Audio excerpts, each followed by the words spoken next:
मैं अपने रूम में चिल कर ही रही थी कि मेरी नज़र पड़ी बोबो पे। मैंने इशारे से उसे बेड पे बुलाने की कोशिश करी, पर वो ऐसे एक्सप्रेशन दे रहा था जैसे कि वो मुझे जानता ही नहीं है। उसके बाद उसने इधर-उधर देखा कि कहीं कोई उसे रिकॉर्ड तो नहीं कर रहा है, और फिर उसने हिम्मत जुटाकर ऊपर बेड पे छलांग लगाई।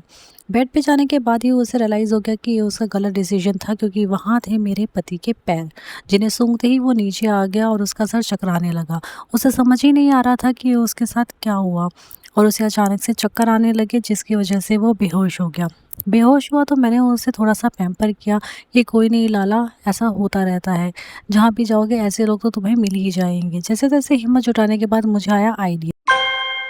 हमने रिसेंटली ही इंस्टाग्राम पे एक रील देखी थी जिसमें कहा था कि इन लोगों के पास कोई टीवी नहीं है, कोई मोबाइल नहीं है, इनकी फैमिली सिर्फ हम ही है, तो हमें ज़्यादा से ज़्यादा टाइम इनके साथ स्पेंड करना चाहिए। इसलिए हमने एक टूटी हुई चम्मच ली, लाहौरी जीरे का डिब्बा लिया और इसे खिलाने की कोशिश करी। ये लाहौरी जीरे का डिब्बा इसे अपना घर लगता है, इसलिए ये यहाँ पे हाइड एंड सीक खेलता रहता है।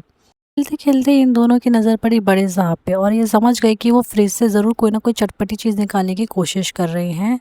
इसलिए इन दोनों ने उन पर हमला बोल दिया, पर वो कहाँ हार मानने वाले थे। उन्होंने भी बैकफायर करते हुए इनको लात घुसे बजा दिए।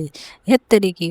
पिटने के बाद इन दोनों को फिर से रियलाइज़ हुआ कि इन्हें अकेले में ही खेल लेना चाहिए। हमारे लाहौरी बिल्ली ने अपनी सिटिंग पोज़ीशन चेंज करी और चेयर पे बैठकर दूसरे टॉय से खेलना स्टार्ट किया।